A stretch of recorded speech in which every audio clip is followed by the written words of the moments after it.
Hello and welcome to the debate. I'm your host MAQBOOL with you at PTV World. In today's show, we're going to be taking a look at Pakistan's economic situation and, of course, what is the way forward in terms of the very important progress in this sector. And then, of course, there is the factor that we have successfully secured the IMF bailout package and the extended fund facility to the tune of $7 billion. But, of course, at the same time, this requires a lot of conditions, a lot of action points to be met to put the path to economic recovery on its way, and then of course in terms of Pakistan to actually move towards an era of self-reliance. And this is important not just in terms of meeting the IMF conditions, but also ensuring that the way that we want to look at Pakistan's economy is ensured through its own system and its own infrastructure as well. And this is something that the IMF has also talked about in the outlook that it has brought forward in its report, and it talks about a much better state of affairs and outlook for Pakistan that perhaps was previously determined, particularly by the World Bank, also in terms of the budget deficits as well, and of course GDP growth. But we're going to be taking a look at what that means, especially in terms of Pakistan's action points and strategies and policies for that to actually happen and to be sustained. This is important not only in terms of what the IMF also suggests, in terms of its emphasis on good governance, on tax reforms, on policy implementations and other areas, but also in terms of course, Pakistan's own political situation and ground realities as to whether or not that will actually be possible and will actually move towards that and see that actually happening. There is, of course, also the way forward that has been put forward by the Finance Ministry and the government in this regard, and there have been efforts made in terms of tax reforms and other structural changes. But how successful have they been or will be and can potentially be in the future, of course, remains to be seen. At the same time, we also saw the Finance Minister talking about another $1 billion in funds from the Resilience and Sustainability Trust as part of the IMF's facility, for which a formal request has already been put forward. And this, of course, also caters to the needs that Pakistan has in terms of being a climate disaster-prone country, in which, of course, we've seen previously a lot of such disasters, more particularly in 2022 when we saw the floods damage a large part of the country. So we're going to be taking a look at what that means and whether or not that is a possibility in engaging with the IMF, but more importantly, what is needed to be done on ground to ensure that we are indeed moving towards progress. That is going to be our focus in the show today. For this and more, as always, in the studios, I've been joined by senior analyst FARRUKH PITAFI and Raja FAISAL. And we've also been joined online by Mr. Ali Salman, who's Executive Director, Prime, and Mahmood KHALID, who's the senior economist. Thank you very much, gentlemen, for joining us and being a part of the show today. And let me start with you, Mr. Ali, with reference to what we see in terms of the current economic situation and how we want to progress forward. There has also been the quarterly economic outlook report that Prime has also shown up with, and this is important, particularly in terms of the in-depth analysis that it provides and the kind of key suggestions that take place. And I want you to compare that with what the IMF is also saying in terms of the outlook and the numbers it's giving and the importance and emphasis that it gives on aspects such as good governance and tax reforms. Thank you so much, Sana. I think there are a couple of important trends which needs to be mentioned in the beginning. First of all, the points where perhaps there is an agreement, and that is the importance of structural reforms. I think independent think tanks like Prime and others have been emphasizing on this for quite long time. And on this point, there is no deviation, and there is consensus that we need structural reforms. We need to, fix the state-owned enterprises, or taxation policy, privatization policy, power sector. So all these things have been well argued in the IMF program and in our report also. Where is the point of difference? I think that is perhaps needs to be debated more. Our main contention is on the fiscal and the tax, tax target direction, because there is no attempt by the government or no let's say roadmap by the government so far to reduce the public sector, to reduce the size of the government, or to reduce the expenditure, whether especially in the current on the current side. And that means that there is almost an obligation on the government to keep increasing the tax revenue, which was supported by IMF also. And if you look at today's commentary, including the IMF itself, it has projected that the expenditure to GDP is going to raise by 2% from 19% to 21%. So this is what we also highlighted, that this is the risk which we face. A rising level of expenditure by the government means that we'll have to either do collect more taxes, which is also challenging, or we have to borrow from international or domestic sources, which will mean squeezing out the private sector from the commercial market, and also accumulation of further debt. The debt level is going up. It's also recently mentioned, and we also highlighted. And it is very clear that we have, for if there were no friendly countries help in terms of rollovers or debt, on debt renegotiation on the repayment terms, even the IMF program, a successful IMF program, would not have been sufficient. This was made clear. And so it means that there is still a high level of risk. And although there is a lot of jubilation in the government circles right now, but we need to be very cautious about our dependence on external factors to manage our balance of payment. And in that backdrop, the expenditure has to be carefully watched. Now, I would like to mention that our report also commended the government and appreciated that post-budget there have been various meetings of the right sizing committee which the cabinet set up. We saw positive developments in that, and we have highlighted those developments. However, there is also a tendency, unfortunately, that once we close down on one department, we go and set up a new authority in another name. So that's something which is ongoing, and therefore it is difficult to conclude reach a clear conclusion that where do we stand in, let's say, by the end of next fiscal year.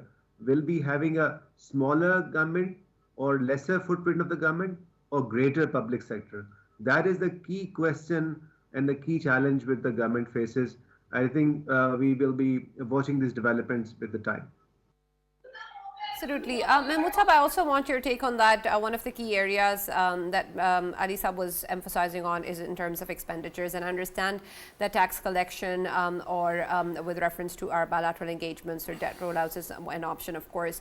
But of course, that reliance is also something that we need to be mindful of. And I want your take on whether or not there is a third possibility of curtailing the expenditures, and whether there is something that we can do at home and to develop that sort of mechanism to move towards that sort of a system or structure where we have that system in place, so that this reliance on means of bilateral engagements or debt rollovers is something that we can eventually get out of. Well, thank you very much for having me on your program. Sana, that's the only option we have. Unfortunately, there is whatever the other options are, these are always going to be temporary reliefs. At the end of the day, it is going to be reduction in the size of the government, the reduction in the footprint of the government, and also the regulatory kind of interventions which are stifling the growth of the private sector. So we have to actually move towards that. But how we are progressing towards that, that is something which is a real concern. Normally, what we see from these reports, whether it's the IMF's outlook or the World Bank's update, they have the drone shots of the macro pictures, and what actually lies within that system, that is often not discussed. To an extent, Ali has mentioned a few things. I would like to extend them in terms of where actually the change is needed. When we say that it's the right sizing of the government, you have rightly mentioned that the government has been doing lots of meetings. They have been evaluating the government departments in terms of their functions, trying to see that where there are overlaps and trying to reduce it. But the key factors which is, we believe, really missed in this whole process is the way the government is working. For example, we have a principal accounting officer in each ministry, which is supposed to deliver on the key benchmarks which are set for that particular department. Then we have the rules of the business, which actually sets out how the conduct of the government is going to be done.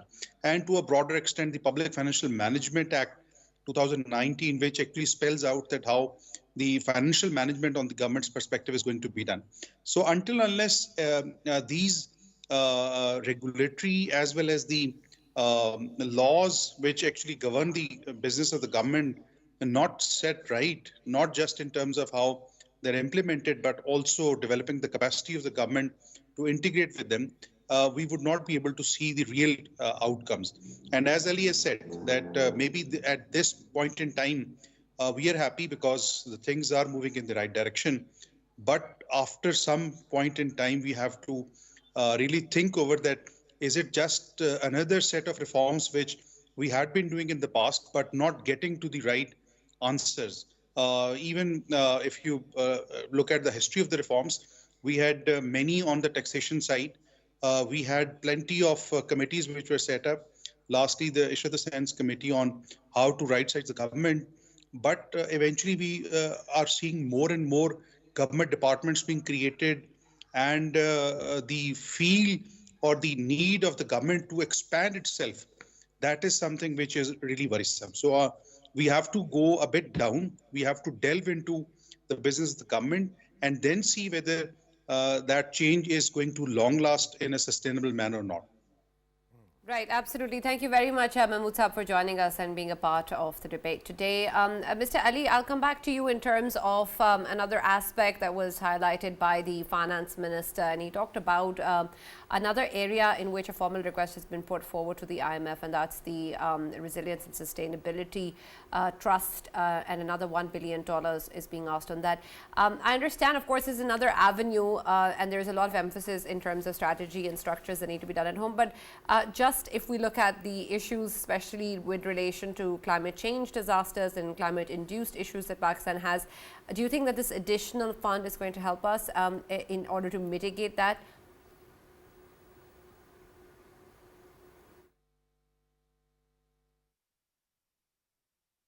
Right. Unfortunately, I don't think we're able to connect at the moment. We will get back to him if he joins us again. Faisal, I'll take your view on that as well, because it's important, particularly when we talk about the fact that Pakistan has been dealing with climate change disasters for quite some time. And this was a very important discussion post the 2022 floods, and it was part of course, climate financing, and it was a very important debate that Pakistan has initiated. And so this move to put forward this formal request and get an additional fund for particularly this purpose is going to be helpful in this regard. But I want your take in terms of how significant will that be, especially in terms of implementation, because we're still rehabilitating a lot of the affectees from 2022.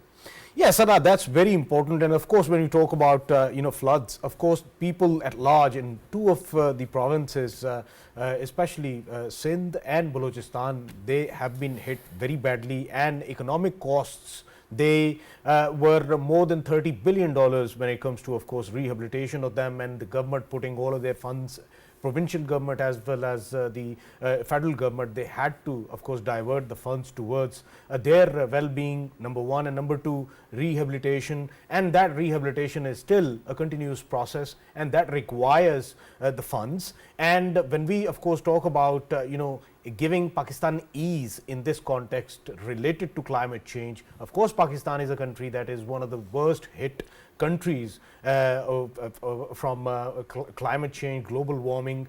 Though we are a country less than 1% of carbon emissions, it is always labeled to Pakistan, which is the most safest in terms of carbon emissions. And of course, Pakistan is one of the countries that is being hit by it, and it is one of the most important countries in terms of its geographics as well. I mean, we have one of the tallest mountain range in the world, and of course that is another sort of when we talk about the climate change observers, they always keep an eye on Pakistan. Reason being, Pakistan is important in that context. And when we, of course, talk about what Pakistan lost in in last 3 years, 2 years from all of these floods. Of course, Pakistan is in a process to fix its economy. Then extra burden was being put on people at large as well.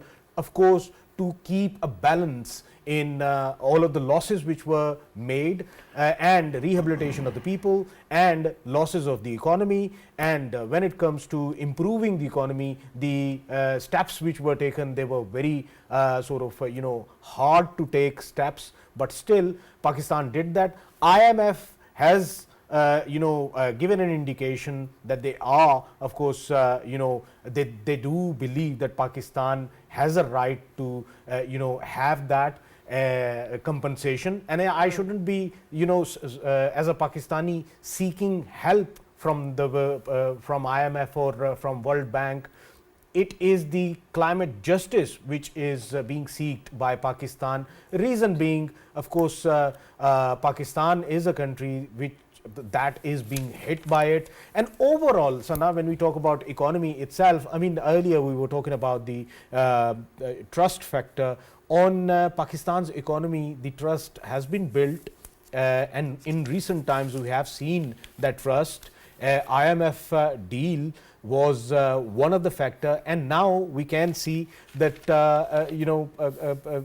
friendly countries like China and Middle Eastern countries that we know of, that they were already in talks with Pakistan. Pakistan wanted a rescheduling of the existing debts, and that is going to take place in coming future as well, which would be an extra boost in terms of trust building in our economy. And to me, I think everything seems very positive so far, and the indication, right. We have been, of course, talking about the Moody's and Fitch. Now we are, of course, talking about the IMF itself coming out with these reports, positive reports about Pakistan.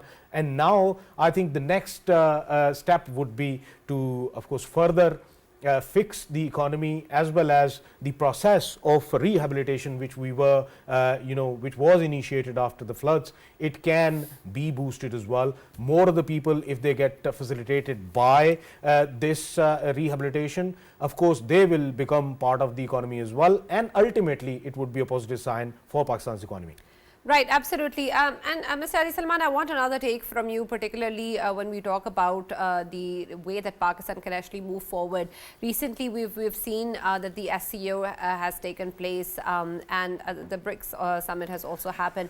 And there was a common theme, particularly in terms of the way that the region can develop and alternative ways to engage with the economies in the region, and to have a lesser emphasis on the dollars. And I understand that we're engaging with the IMF, and I understand that we're part of the capitalist economy of the world. But I want your take in terms of what are the potentials or benefits with regards to even moving towards that direction, and whether or not Pakistan can actually look towards that as a potential in the future, and see if that can actually help the economy grow in the longer run. Certainly, I think it's an area of huge potential and huge growth for Pakistan. Look, if you just mentioned BRICS, the latest number suggests that in terms of the contribution in the world's GDP, BRICS is already leading the way, and countries like included in G7 or OECD comparatively are now lagging behind. So this is happening. I mean, the world in terms of the world trade and the role of the dollars, it is about 60%. So it means that already the world trade is happening. 40% of world trade is happening in non-US dollar domain. So there is an opportunity of more trade. But before we get into that discussion, we should always remember that obviously the currency follows the trend of the trade. If we are exporting, let's say our US happens to be one of the biggest export market for Pakistan, and we have a trade deficit with China, then obviously we will still dealing more with dollars or with euro for that matter, because they are our large trade or export destinations as compared with China, which we run trade deficit. So I think we should just be mindful of that. Now, SEO was definitely a good story for Pakistan. Pakistan hosted important countries after 20 plus years. It's definitely an achievement of the government, and we need to build on that. Now, if you look at the regional trade and Pakistan, if you just exclude China for a moment, then the share of the trade which Pakistan does with the region is less than 5%, which is very less when you compare the other regional trade. Most of the trade in the world now happens within the region, 40% to 60% at least. And Pakistan is doing much less. It's not open with India. It's not open with Iran, obviously, in a formal sense. Afghanistan also is diverting. So therefore, Pakistan needs to integrate with the region, with Central Asia, and needs to actually leverage on the CPEC. CPEC is we have built a infrastructure, and other countries like Kazakhstan. I was speaking with a think tank partner in Kazakhstan a day before, and they are keenly looking forward for transport connectivity to Pakistan, energy connectivity, railroad connectivity to Pakistan, because they have strong productive capacity. Pakistan has a huge population and a huge middle class, but our connectivity is very weak. Our visa processes are very unreliable, and we need to really come forward and go to a regulatory alignment with this region so that the trade within the region can increase. And energy flow can also improve our energy like flows and also bring the energy costs down. So there's lot of work to be done, I hope that our foreign ministries and Ministry of Commerce are working very hard to convert these opportunities into real gains. Right. Adi Salman, what about the possibilities that exist when we take a look at Panda bonds and Pakistan, of course, engaging with banks with regards to moving towards the capital markets, particularly of China? It's a debt market, international debt market. If you look at how international debt markets work, they would obviously look at our credit, risks. Pakistan improved a notch in terms of its credibility on the external front, on the sovereign debt front. So we can explore that dimension. We have in the past successfully launched a Eurobond and repaid on time. So I think we can explore that. But obviously, as I mentioned in the beginning, that would also mean that while we are going to a new capital market, raising new debt, that will ultimately bring new debt to our on our balance sheet.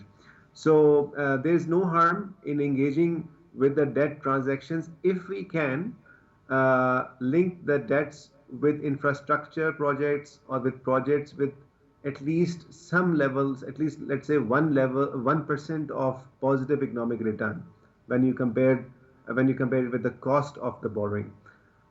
If we borrow and let's say bring it either for repayment or budgetary support, then it's going to be a negative measure. We'll not be able to repay it from an economic point of view. So I would say yes, we should explore that as long as the rates are competitive. But more importantly, the question is why we are doing it and what will be the use of those funds which we will get as a result of exposure to additional debt markets. Right, absolutely. Thank you very much, Adi Salman Sahab, for joining us and being a part of the discussion today. And Farrukh, of course, I want your take on that as well, with reference to, of course, both the emphasis on governance and structural reforms and the possibilities in terms of being an important regional player and looking towards different and alternative ways of trade and investment. But I want your take also in terms of historically what Pakistan has been doing and how successful it has been. In terms of successive governments, we have seen that this is a concern and this is an issue that has been raised again and again, the need for reforms. But it has been something we've heard so many times, it's lost its meaning and value. Is that something that we can truly achieve? We keep talking about whenever we talk about solutions, but that's all that anyone has to say. But what are we going to do about actually achieving it? Right, Sana, thank you very much for the question. First of all, forgive me for my barking cuffs. No There's worries. something wrong with my throat, so it occurs. So I apologize beforehand. Now, regarding expenditure, and I'm going to first focus on expenditure, right? Because that is something very funny has been going on in this country for quite some time. Earlier, Dr. Mahmood actually brought up Dr. Ishrat's report. I haven't seen that report. I'm sure that that was actually communicated either in Morse code or some kind of encryption system that makes it unavailable for people like me, right? What is fascinating is, doing the same thing over and over again and expecting different results. If you are looking at a report written by a career bureaucrat, and he is actually talking about right sizing or improving the quality of governance, then I think that I am asking for this medicine from the same doctor who actually keeps on prescribing bad things, right? And by the way, how old is this issue of reform? I was recalling that when PTV, Pakistan Television, actually was first launched, it was black and white television. At that time, there was a live comedy show that used to be aired, and it was called Tal Matol. And in that, there was a skit, I'm sure it is still available on YouTube, where two senior secretaries are sitting, and their personal secretaries, females, are also sitting, and they prohibit the interviewer from talking directly to those officials. And they say that they are senior officers, you cannot talk to them. And then one of the secretaries says that we have actually brought in huge reforms. We have actually discarded all the paperwork, right? And the interviewer then asks, then what becomes of all those records? And did you get free of all the papers? She said, no, that did not happen, because before actually discarding all the papers, we had to copy them thrice, right? Copy them in triplicate. So this is the malaise of Pakistan's bureaucracy and governance structure. Remember that nobody wants to let go of their privilege, and this has been a concern that we have seen during General Pervez Musharraf's time also, when he actually brought in his kind of revolutionary local government plan. At that time, powers were taken, local powers, right, were taken away from bureaucracy and given to chosen representatives of the people. But what happened? Bureaucracy kept on fighting it, despite the fact that there was, it was added in 6th schedule, and 6th schedule actually prohibited anybody from changing that law before 10 years. But when 10 years passed, there was no Musharraf, there was no 6th schedule, the whole idea was scrapped, and then of course there is no local government. The reform and expenditure, these are going to remain really, really inefficient till the time you don't actually build some kind of buy-in or some kind of appetite among the bureaucracy to reform itself, because it is a post-colonial system. It will continue in the same way. But we heard the finance minister actually talking about positive things that might happen. For example, he spoke about the possibility of privatization of PIA by November, next month, right? And also handing over control of the Islamabad airport to some business, private business also. So these are good ideas. I hope they materialize. And then the finance minister is great. I think he is doing everything under the sun to try to reform. But again, Pakistan's governance system, Sana, is like a pantomime horse. If the front actually wants to do something, the hindquarters actually refuse to do that. Right. And regarding connectivity, I hope you allow me to actually you have time. I was just going to ask another question. Regarding breaks and all, my concern is that Pakistan, the world at this moment hasn't actually, remember there was a term when COVID actually happened. At that time there was a term that was used that was called late COVID, right? Prolonged COVID. And similarly, in 2008, the economic rise that happened, it actually shook the moorings of economic system in the world. And in many ways, we haven't actually recovered from that. And right now, because two very powerful countries are waging war, one is Russia, one is Israel, because of that, there is huge pressure on the global economic system as well. There's only one, a money transfer system, which is called SWIFT. It is dominated by, or actually created and managed by the West. And because of that, and Russia is not in the West's good books, and it has been banished from SWIFT. So it keeps on bringing in ideas to create a parallel system. But in BRICS, there are other countries, Sanam, who actually are direct net beneficiaries of the main system, China included. Also, similarly, another country that is huge beneficiary is India. So why would anybody actually want to torpedo something that works, right? Russia's pain might be temporary, and it might change. But for now, it seems that it is the actual, and Brazil also, who, these are the two countries which actually want a new currency, a regional currency, and then a parallel system. China has created one, by the way. It is called M-Bridge, right? And M-Bridge is between China, Hong Kong, Thailand, Saudi Arabia. But it has its limitations. So the idea of a BRICS bridge, a currency that is going to actually work parallel to dollar, I don't think it is going to find that kind of traction, because the world hasn't given up on the Western economic system.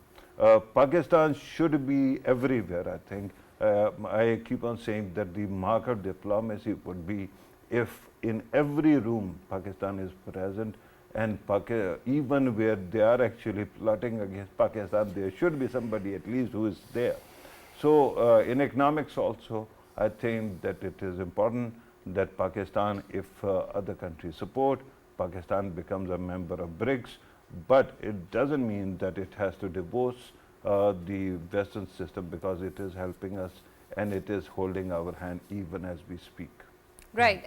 My question was with regards to the conditionalities or action points that Pakistan has to meet as part of the IMF Extended Fund Facility. And I want your take on whether or not something like that as a measure that we have to fulfill as a force that is governing where we stand and how we need to move forward.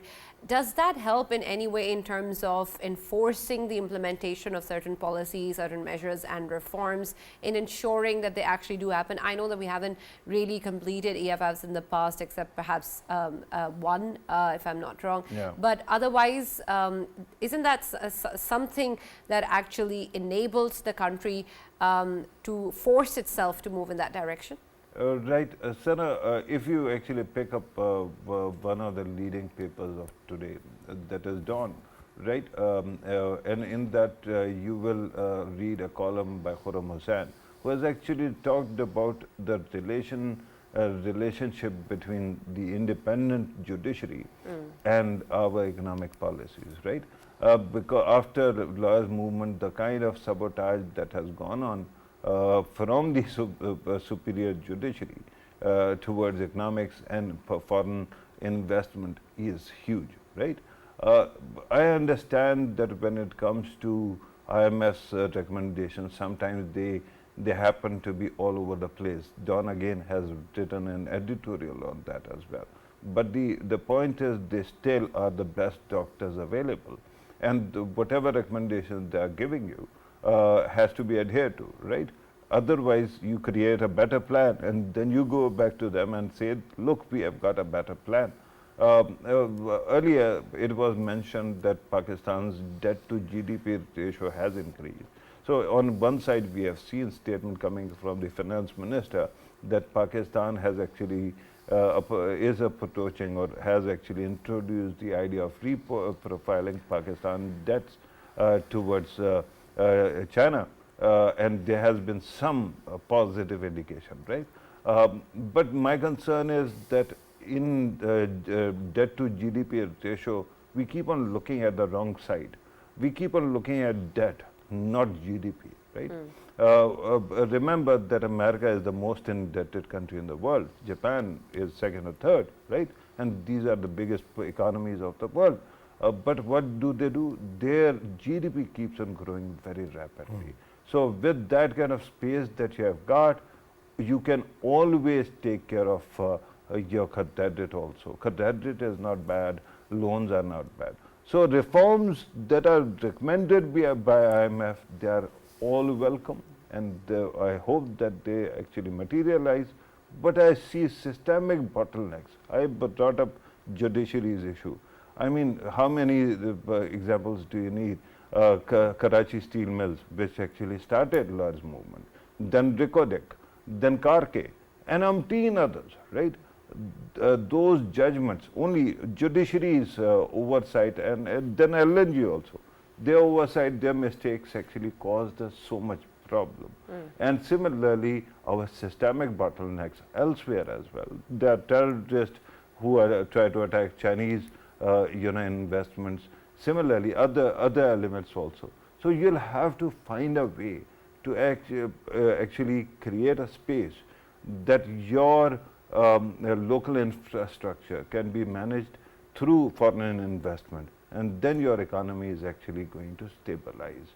Growth is the important thing, and I think that we keep on looking at the wrong side of the picture, while there is a better side of the picture that needs to be looked at and invested into.